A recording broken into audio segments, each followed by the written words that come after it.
This is LiveWell Talk on clinical trial research. I'm Dr. Dustin Arnold, Chief Medical Officer at UnityPoint Health St. Luke's Hospital. Our guest today is Sam Gage. She is a clinical trial nurse with the Helen G. Nassif Community Cancer Center. Thank you so much for stopping by.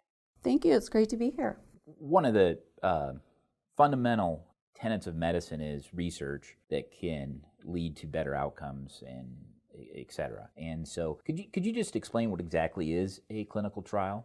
Absolutely. So cancer clinical trials are research studies that involve people, and then they compare the most effective treatment for each type or stage of cancer with a new approach. So there's going to be a trial for every kind of cancer. And at the Cancer Center, we offer a diverse selection of trials for patients and our patient population. We work with the Physicians Clinic of Iowa and then also St. Luke's Radiation Center to provide those clinical trials to patients. So if a patient has the diagnosis of cancer, they present to the cancer center, and let's just say it's cancer of the lung. Then do you and the oncologist decide, well, we're going to use this trial because of the patient's characteristics versus this other trial for the patient's care? Is that how that happens? Yeah, so we're kind of behind the scenes. We're looking at all of the patients that come into these clinics before they even see the providers to determine if there's an open study for them. And then once we identify an appropriate study, we'll go to that appointment and meet with the provider, talk it over with them, see if that's the best approach or if they want to do more of a standard of care therapy for that patient. So we're really there behind the scenes making sure that these opportunities are getting to patients at the appropriate time. So not all clinical trials are the same.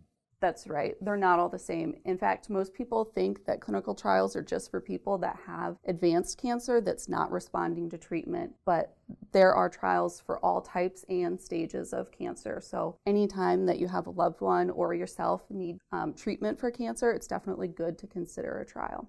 So the patients are not blinded to, so this isn't like a randomized control trial.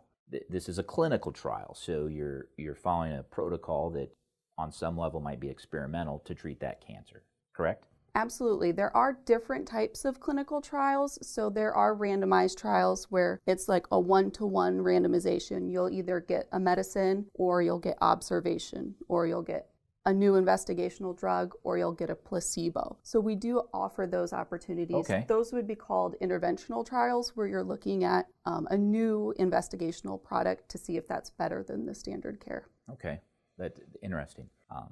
I know about 30% of randomized control trials are refuted over time, and 83% of non-randomized. So I think people need to understand this is dynamic and changing. Science is never settled. Oh, absolutely. Yeah.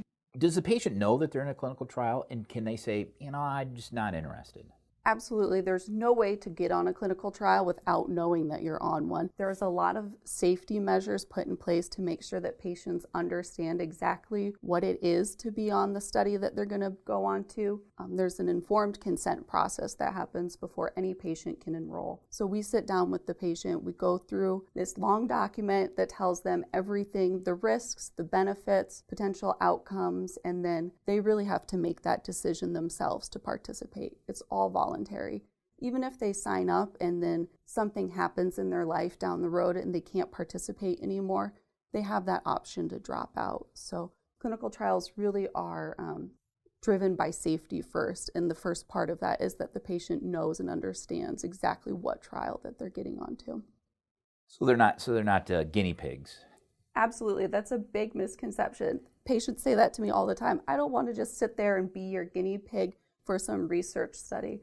But really, there's a lot of things that go into making sure that patients feel like they're getting a safe and effective treatment. So building that trusting relationship from the beginning so that they understand that they're not just a lab rat, that there's a lot of things that go into the research before it even gets to the clinical trial phase. There's lab testing. They want to make sure that these therapies are actually effective in cancer cells before they even get to the point of coming to human contact. I always feel sorry for guinea pigs because they always get picked on when it's usually mice anyway. So, everybody's like, I don't want to be a guinea pig. Well, we don't study guinea pigs usually, No, so absolutely. It's Fruit flies are popular. Yeah, fruit flies, other rodents. Are the clinical trials more dangerous or risky than standard therapy for treatment of a cancer? So clinical trials are designed for research purpose. So as a result, there's some level of risk involved, but the investigational drugs in clinical trial participants are only given after they've gone through that long, rigorous scientific testing process. We want to keep patients safe, and so there is an institutional review board that looks at all of the research before it even begins and throughout the whole process. So that board is made up of a committee of doctors, scientists, and community members who are responsible to protect all clinical trial participants. That's really the way that we make sure that people are staying safe on these studies and that the drugs aren't actually harming patients, that things are moving in the right direction and that everyone's safe. The local IRB, Institutional Review Board, as Chief Medical Officer, those members, I appoint them, and they take that very serious and have tremendous ownership in that process, which is good. I mean, that's what we want them to do. How can the patients find out more about clinical trials and whether or not they qualify? So a good way to start, if you're interested in participating in a clinical trial and you have a cancer diagnosis or know someone that does, you can give our office a call. We are always happy to talk to you and look at different opportunities, see what's out there for you. So our direct number, if you want to give us a ring, is 319-368-5514.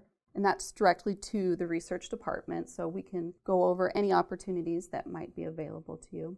And then on a broader scale, if you're interested in looking at clinical trials that are offered throughout the nation or locally here, there is a website with a searchable database. It's clinicaltrials.gov. And legally, if you have a clinical trial open, you have to post it on that website. So that's really a good resource to look at all of the trials available here in the United States.